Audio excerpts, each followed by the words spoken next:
with every fiat currency, they go down slowly and then they speed up at the end. I mean, if you took the last 3 years of the Weimar Republic away, the currency really didn't look that bad. All of a sudden, it really fell off a cliff in 3 years. You need to prepare now because you don't know when that period speeds up happens. How significant is this? And talk about Trump potentially getting another yes man in there, in the middle of 2026. It's probably the perfect scenario you could ask for gold and silver. So he's going to put his guy in there and they're going to cut rates. And as they do that, they're going to flood the market with liquidity.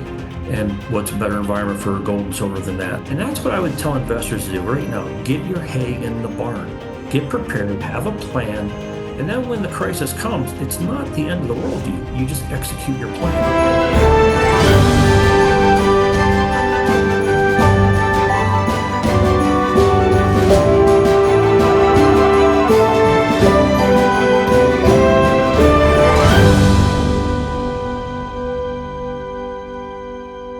Hi, everyone. This podcast is not investment advice, and I'm certainly not a financial advisor, just someone who loves the markets. So before investing, do your own research and due diligence. Speak to a licensed financial advisor, and remember, risk is part of the game. 2025 feels like the year the cracks stopped hiding.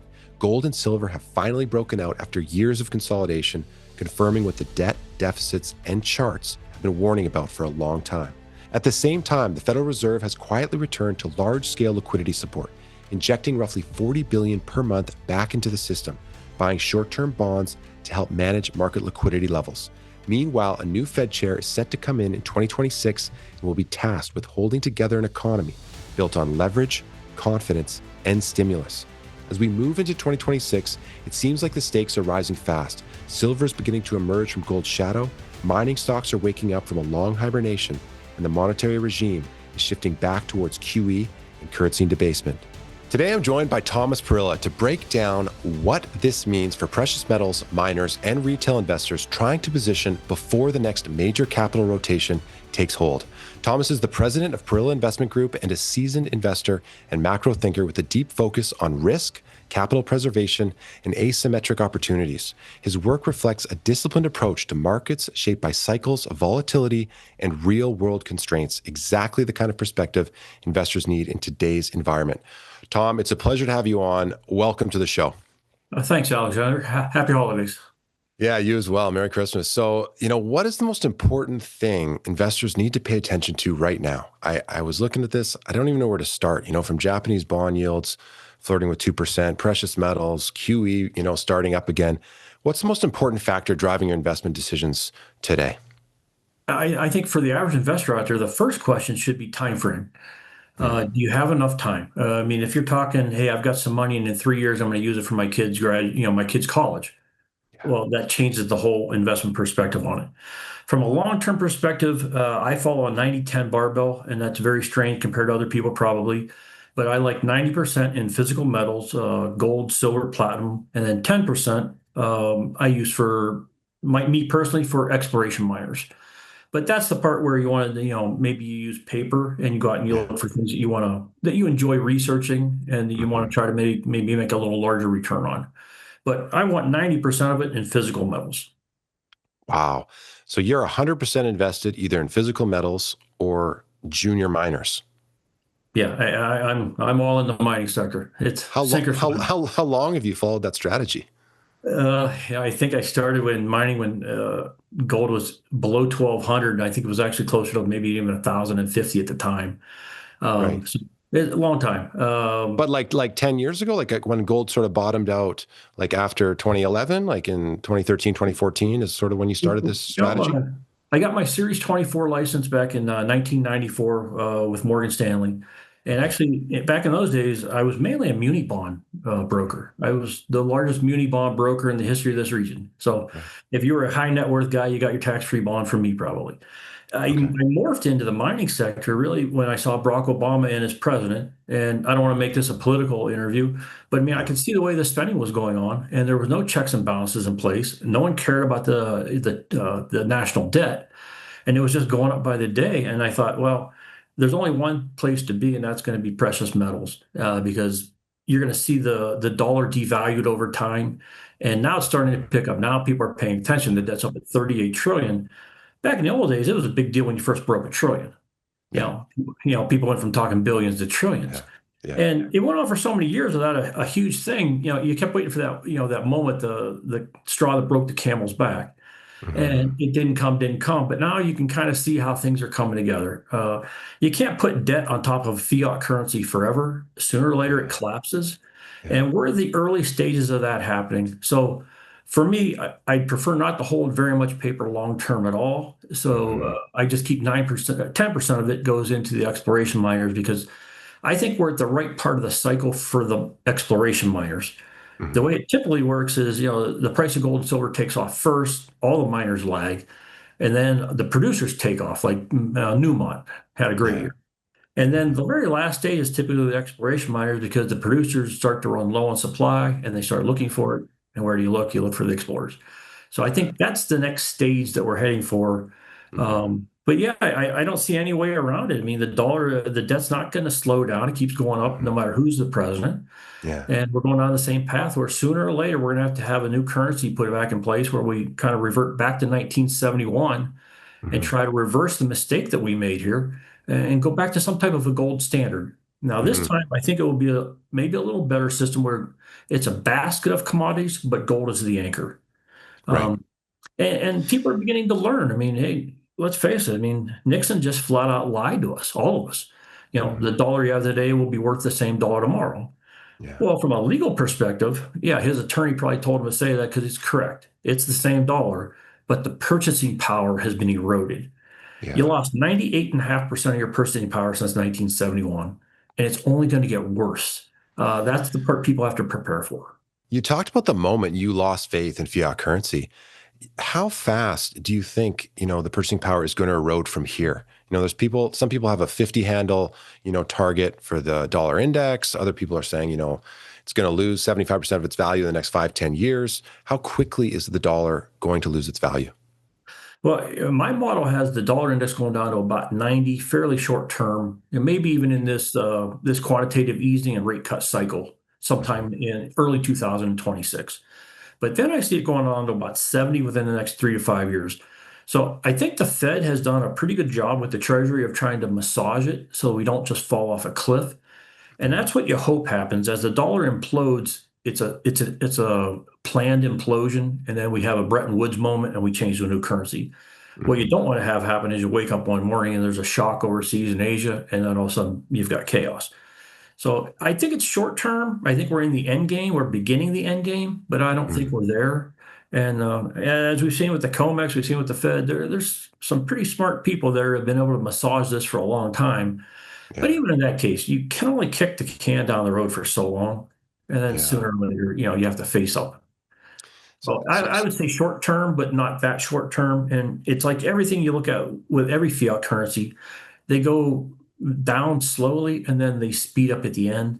I mean, if you took mm, the last 3 years of the Weimar Republic away, the currency really didn't look that bad. I mean, yeah. all of a sudden, it really fell off a cliff in 3 years. Yeah. Guys that were basically like Elon Musk in the Weimar Republic were Yeah. burned 3 years later.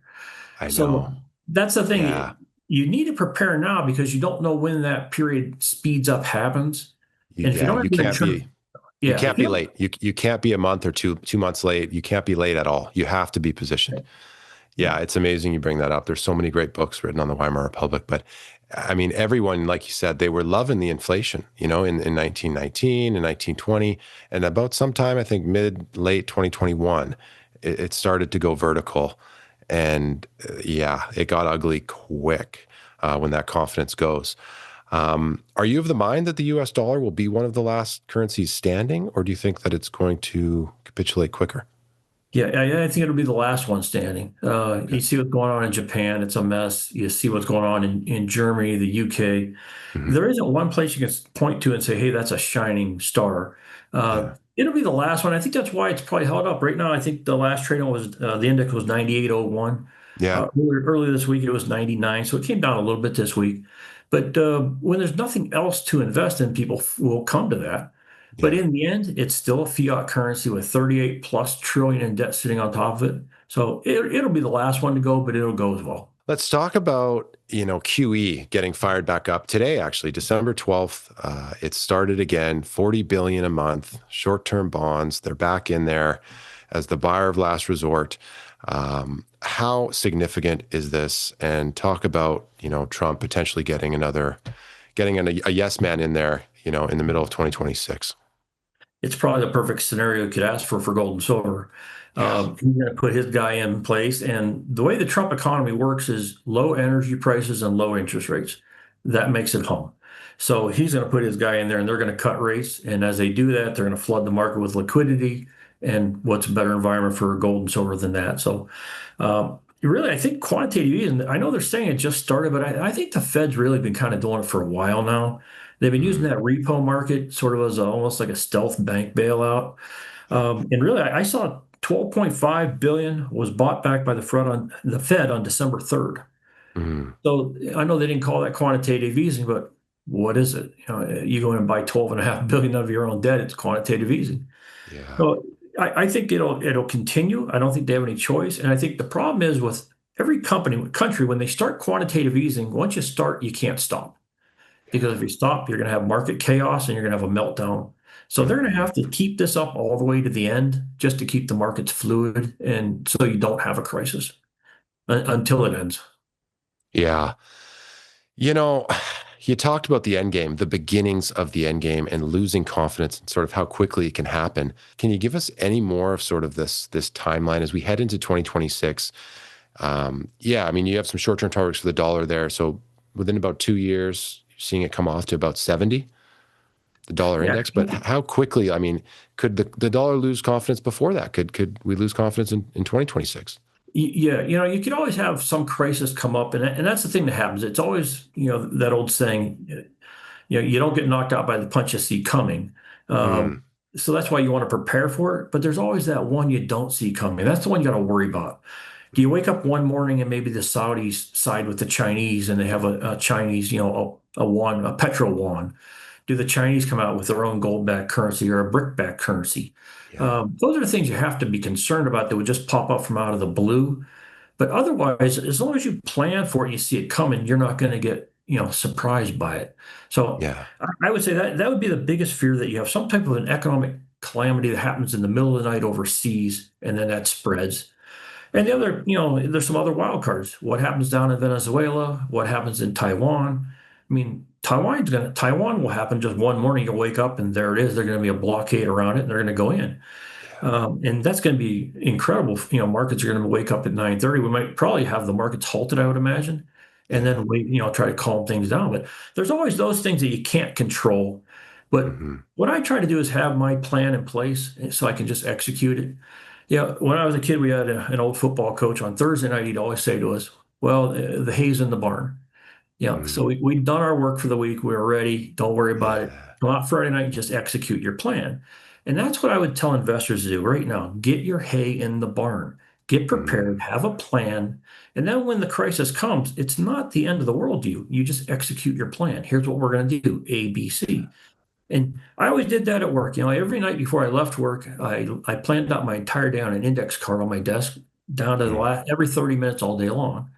right. So when a day like, for example, 9/11 happens, okay, everyone's in chaos. I sat down, I looked at my card, and I said, okay, I need to do this, I need to do this, I need to do this, and then execute it. And Still that's what I would executed. tell investors to do. They Mm, should right now get their plan in place, how you want to have your investments set up, hmm. and then say to yourself, okay, in a worst case scenario, what do I do? Am I prepared Yeah, for it? And then you adjust your portfolio around to that. How much liquid cash do you have? Because that's the other thing. Back in 2008, when we had the credit crisis, mhm, I'll tell you what. I mean, I would say we were about 72 hours away from ATMs failing. yeah, I mean, back then, General Electric was still a big company. hmm, The old sayings, "As G goes, so goes the country," and yeah, they came within probably one payroll cycle of not being able to make payroll because the credit just froze up. So if you wake up one morning and that happens, do you have a plan in place if you can't get to your ATM? yeah, How do you go buy food? How do you go buy groceries? How do you put gas in your car? yeah. How do you and your family survive during that short period? I'm convinced if we have any kind of a big crisis like that, it will be a short-term situation. You're not going to be Mhm. 6, 9 months before the government has things back to normal. It's a short-term thing. So you just need to make sure you have your family protected and your plan in place, just so you can have a smooth transition. Yeah, sage advice, Thomas. Sage advice. It's amazing how so much we learn in sports as kids, especially at the higher levels, translates over into life. In a world of rising deficits, currency dilution, and constant market volatility, many American investors are adding precious metals to their retirement accounts. And when it comes to physical gold and silver in an IRA, one thing matters above everything else: transparency. The precious metal space is still full of hidden markups, confusing spreads, and fee structures most people never even notice until it's too late. That's why so many US investors are turning to our sponsor, iTrustCapital. iTrust offers fair, straightforward pricing over spot with zero storage fees. In a market where many dealers quietly gouge retail investors, that kind of transparency really matters. They also bring precious metals into the modern era. Using blockchain technology, iTrust lets you trade gold and silver 24/7, not just during banking hours. When markets move, you can act. If you prefer physical metal, iTrustCapital supports in-kind distributions, meaning you can receive real gold or silver from your IRA in whatever form you want: bars, coins, you name it. If you have questions, you can speak with a real US-based human being. No phone mazes, no outsourced scripts. And for those who want exposure to crypto, iTrust also lets you hold Bitcoin and Ethereum in the same IRA as your metals. So, if you're a US investor looking for a modern, transparent way to own gold, silver, or crypto inside a tax advantaged IRA, use our link in the video description to get our partnership offer: a $100 funding bonus when you open and fund your account with iTrustCapital. It really feels like we're getting closer and closer now to something breaking, right? So, you talked about some scenarios there that could see the dollar dump. What could send gold, through the roof, right? I mean, we've got all these different targets. A lot of those things you mentioned, like a gold-backed dollar and yuan could send it soaring. What else are you looking for that could potentially be a catalyst for gold in 26? Well, my model still has gold hitting 5,000 by the end of this January. So I'm running out of time, but we're getting closer. I kind of thought we might get about a 10% bump between now and Christmas as they kick quantitative easing off. And then January, I think, is going to be a real nice rally as we get Mhm. ready. Another rate cut will start getting priced in. And to get Okay. another 10% there would get us to about five. Yeah. And then on the silver side, I still have silver hitting $75 by the end of this January, and Mhm. then 125 a year out. Gold a year out from then, I have it 7,500. And I know a lot of people keep telling me, geez, your gold silver ratio is too low. Silver should be higher than 125.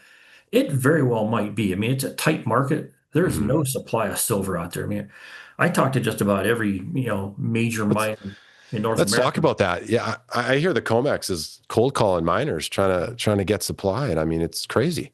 Talk about not What? having a plan, right? Uh, the problem is they're digging their own grave over and over Yeah, again. yeah, They've done this, these tricks with changing, lease rates and the spoofing with the bullion banks. But the problem they have now is every time they have that happen and they drive the price down short term, giant orders for physical come in and it just drains the vaults even more. So they make their problem even worse. There's absolutely no doubt in my mind between now and March, the end of March, there's a pretty good chance that COMEX gets busted. And when that happens, in some ways it'll be good because now we'll have prices reflect reality, which is the mhm. actual supply demand of the metal, not based off of paper. Um, you have to feel, I mean, you're up in Vancouver, all the miners, you have to feel Oh bad. yeah, How many people that went bankrupt over the last 20 or 30 years? The price was too low, they couldn't make any money. And you come yeah, to find out it was fixed. I mean, yeah, the government was working with the bullion banks and they took these guys, their hard-earned money, and destroyed them. It's very unfair. yeah. So to have reality come back into that market and have precious metals priced based off of supply demand, that's how Hmm. it's supposed to be. Hmm. The bad part about that is if we don't get in front of it, then Shanghai takes control of pricing. And I Mm. think that's what's coming. Shanghai is behind trying to break the COMEX and break London because they want to control metals pricing.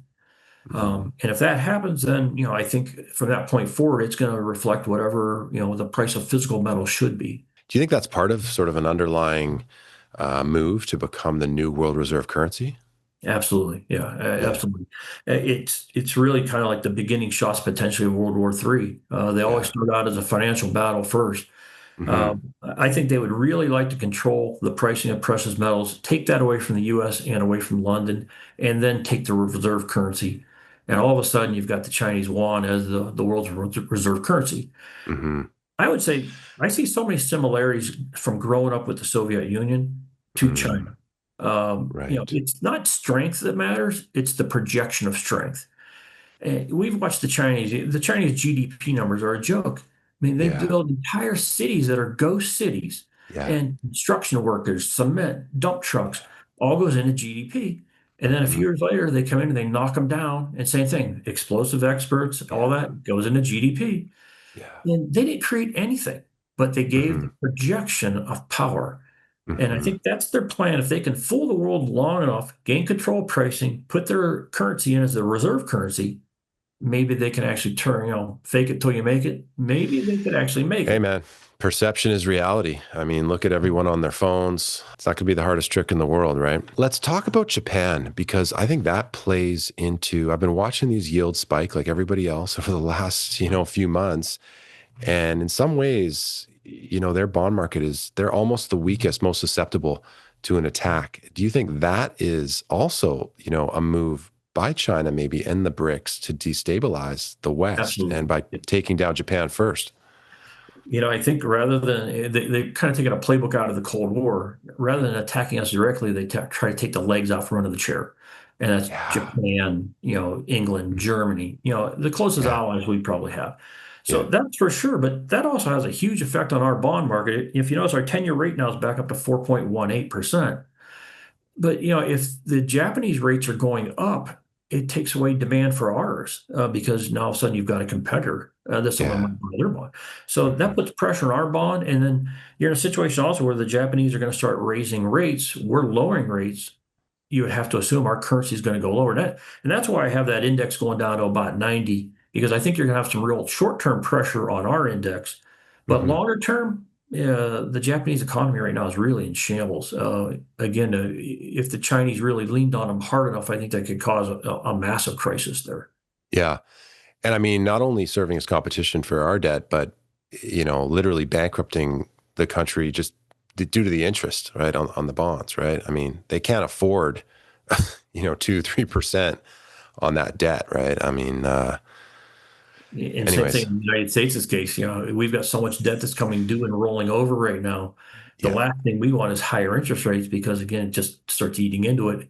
Hmm. The moment where a lot of the kids that are like, in their first jobs, maybe they're 25 or 30, they probably don't care about any of this right now. But when No. they begin to notice it, all of a sudden you start paying more in interest than you are your defense budget. And someday you reach that point where you're actually selling treasuries just to pay the interest down on the debt. And that's it. And that's the tipping point. And that's really going back to Germany, right? To Weimar Republic. That It's, was the big thing, right? Once you start printing to pay the debt and pay the interest on the debt, it's it's over. it's game over. Yeah. And And that's when it speeds up. that's when it accelerates, and it doesn't feel like we're far away from that anymore. Unfortunately, right? Putting a time frame on that is just impossible. But it is. It's the straw that broke the camel's back. You don't know which one is going to do it, Mm-hmm. but you know that you're in the end game where maybe it's the 10th one, maybe it's the 20th one. It's coming. So Yeah, that's the thing. You can't really count on a specific date, but you can count on the fact that it's coming. yeah. Let's talk about the supply deficits. We talked briefly about silver. Let's talk about copper as well. These are huge, forecasted deficits next year for copper. Deemed critical by the U.S. government now. Have you done any work on the copper market, and what are you seeing there? Yeah, I see the same thing. As a matter of fact, gold, silver, platinum, copper, I see shortages in the supply chain across the board. So Hmm. I think it's going to get worse. Now, copper has a lot of industrial uses to it. So I would imagine if we get the economies reinflated, Trump tax cuts are going to hit next year. Yeah. As the world economy picks up, I would imagine demand picks up for copper. Hmm. And that's when you're probably going to see that become a little bit more of a explosive situation. But that's the thing. Once you have these metals in a very tight supply, then it only takes one little thing to make them pop. Like we just saw silver all of a sudden take off and go. All of a sudden the Yeah. last barrel of silver was 62.08. Yeah. A blink of an eye ago was in the 20s or low Yeah. 30s. Same thing will happen to copper. Same thing's going to happen to platinum. The supply is just too tight, and there's just too much demand and just not Hmm. enough supply. A big buyer will come in and just bid up 20% and it'll just surge. And the thing is, the only way to bring new supply on is higher prices. I mean, it's the only answer.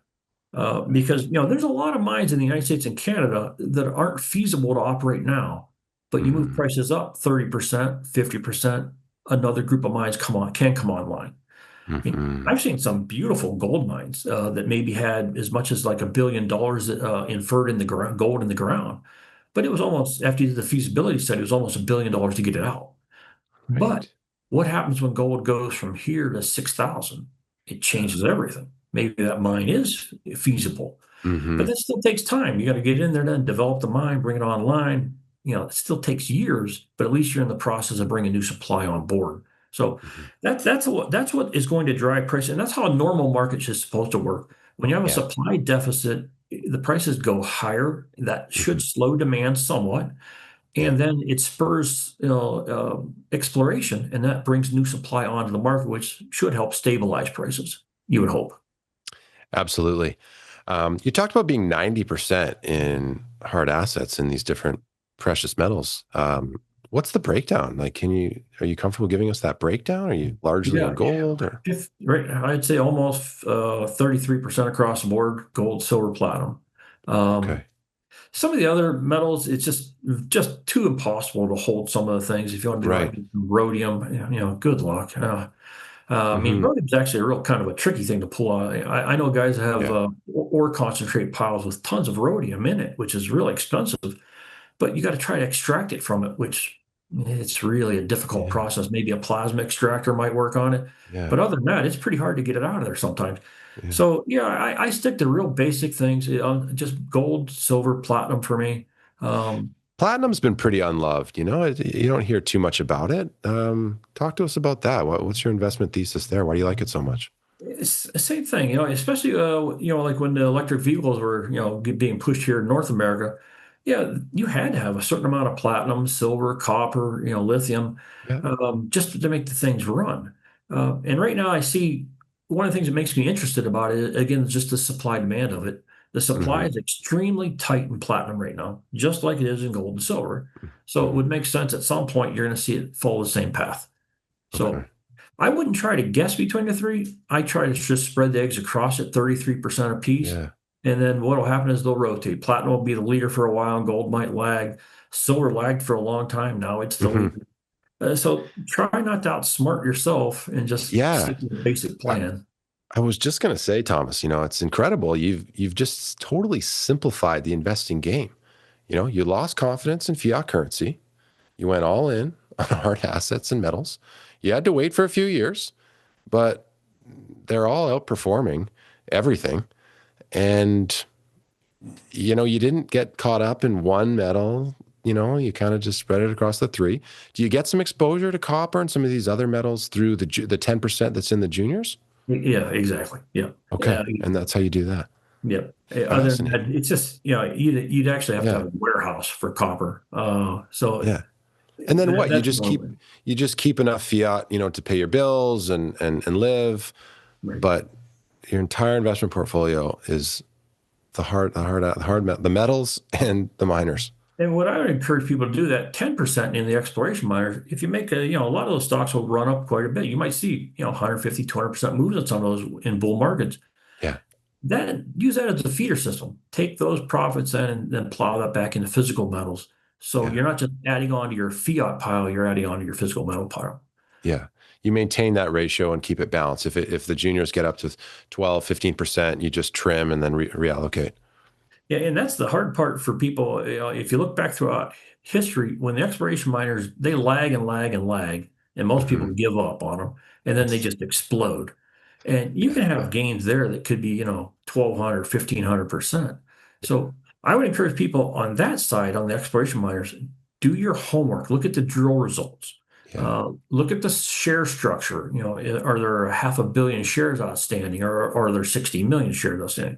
Look Mhm. at the management who's in place there. Are they a person who's reverse split the stock a dozen different times?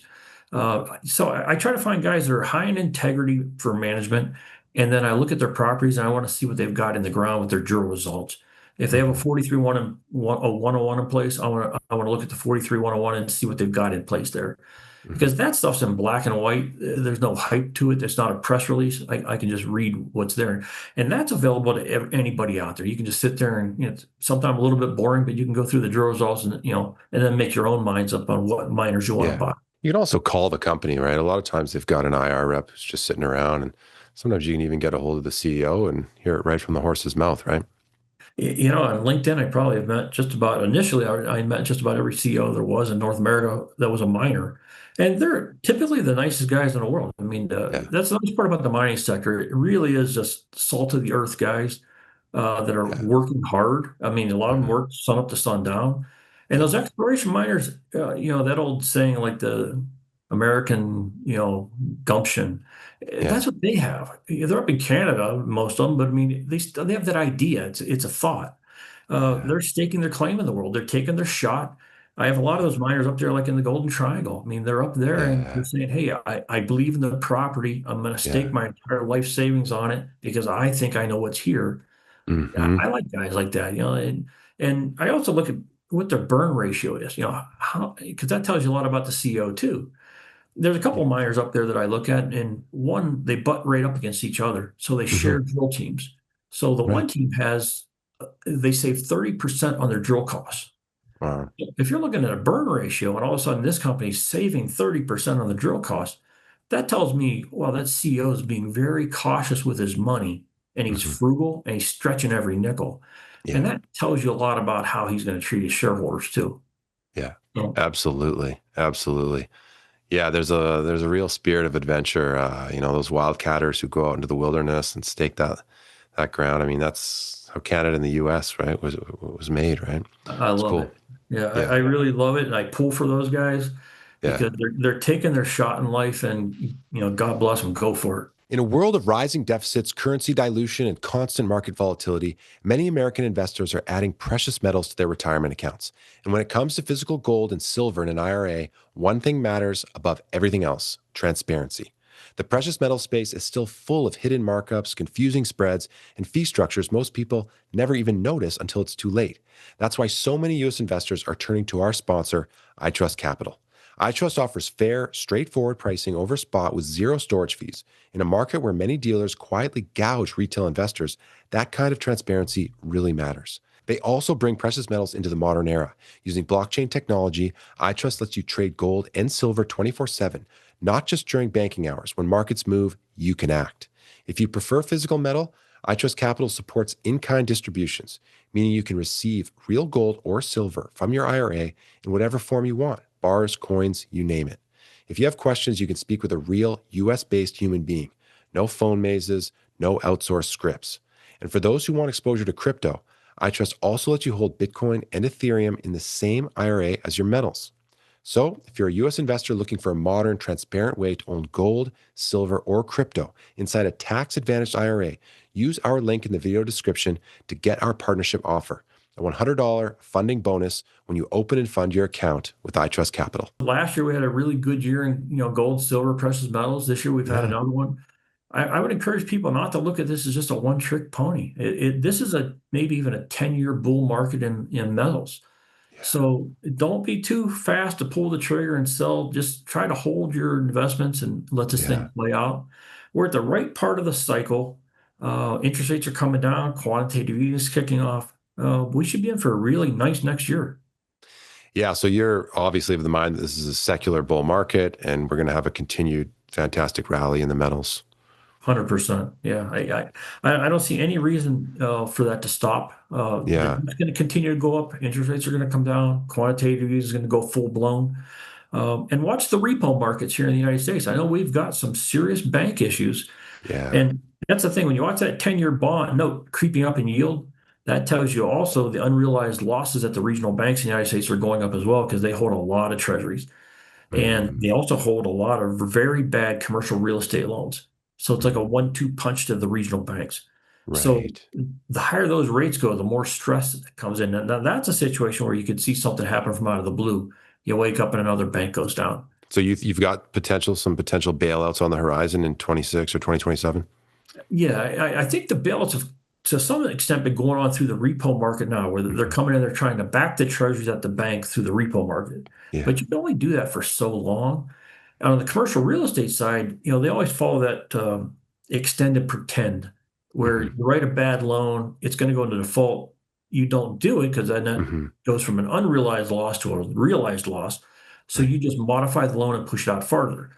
Well, you're counting on the market's turning maybe next year or the next year after that. Well, we're in about a third year of the commercial real estate market just getting hammered. Yeah. So at some point, you're going to hit that point where either the commercial real estate market gets lower interest rates and that saves them. And I think that's what Trump really is looking at. I mean, he's a real estate guy. He understands what's out there. So Hmm. he needs lower interest rates because that'll help protect the real estate, commercial real estate guys, and then that will help protect the regional banks. So it all trickles down. And if that falls apart, then you have no choice but another bailout. Right. I think they're going to massage that with these lower rates, and that'll help that a great deal. But that's Okay. one thing to keep an eye on. As the 10-year note creeps up in yield, that'll put pressure on the regional banks for sure. Um, Okay.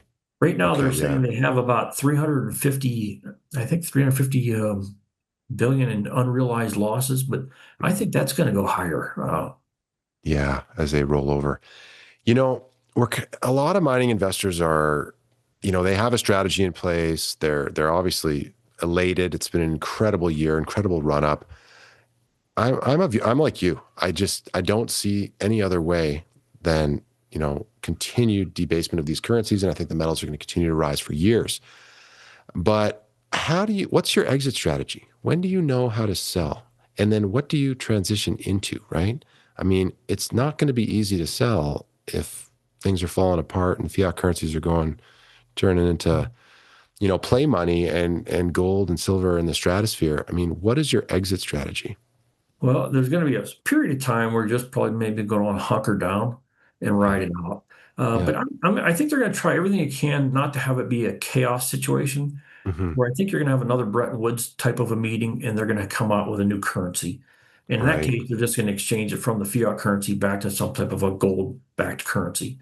So Right. I don't think you're going to have a situation where everything you have in your hands is unusable. Okay. It's just going to change.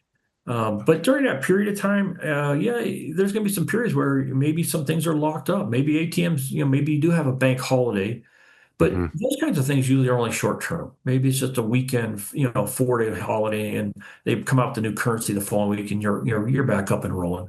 Hmm. Yeah, I think keep as much cash on hand as you can. As far as your gold, silver, platinum, maybe keep some coins on hand as well as some smaller bars that you can use. I mean, I'll tell you, in a pinch, you're up in Vancouver, there's farms around there. In a pinch, you could take a bar and go to a farm and get yourself, whatever beef you need, whatever eggs you need. Definitely. So you could still function in a society like that. In a Hmm. short-term situation, probably, the barter type of economy pops back up, but that's Yeah. just gonna be short-term. Uh, Yeah. I don't think it's going to be I know a lot of people think, geez, if they take down the fiat currencies here, it's going to be the end of Western hegemony. And, I think they're wrong. I mean, there's just too many smart people between the United States and Canada. When you Hmm. have a free people, it's very hard to defeat them. And, Hmm. granted, China right now is doing very well. Look throughout all history, slaves never defeat free people in the long run. They just Yeah. don't, and they won't this time either. But there'll be periods of time where there'll be, transitionary periods where it will be Yeah. some form of chaos, and you just need to be prepared at that point to ride it out. So keep a good stock of food. I think Yeah. people should go back to having food pantries. Yeah. Keep a good supply of water on, water source on your property, and Yeah. then precious metals and have enough larger ones that you don't have to have a stack of them sitting someplace, but have Yeah. smaller ones that you can use for your economy. So Hmm. coins, small bars, gold, silver, platinum, you can always use that as currency. Yeah. Let's just recap and I'll let you go, Tom. Your targets for the metals heading into 2026, you've got silver going to 75 by the end of January, gold going to 5,000 by the end of January. And beyond that, just give me some of your short-term targets. So one exact year out, I have gold at 7,500 and silver at 125. Okay. And by the end of the year, I see the US dollar index at 90, and then over the next 3 to 5 years going down to 70. Okay. So those are my three main targets. I got into this business in the mid 2000s. So I got kind of the end of the, '06, '07 was getting pretty good, early '08, but then it was there for the crash. And then the boom, right off the bottom in '09. But I've been waiting my whole career for this run, right? And I'm Yeah. kind of like you too. It's almost like hard to believe. I was seeing silver at 65 and gold, but it's like all the factors that took us here are still in place. Take a breath, be patient. I do feel like time is on our side. There's going to be some drops, big ones coming, but I do think you're right. Like it's going to be multiples higher before it ends, right? I think 10 years we'll look back and the way people talk about these tech giants now, like Elon Musk and Bill Gates, it's going to be these miners. Maybe it's Sprott, maybe it's one of the other guys. There's going to be a bunch of guys you don't even know their names yet, and they're going to make their stake up there. Canada's going to become a pretty wealthier area up there. There's going to be a lot of wealth created. Amazing. Thank you so much for your time. Thanks for coming on. I've really enjoyed this. Oh, thanks for having me. Merry Christmas. Merry Christmas, Tom.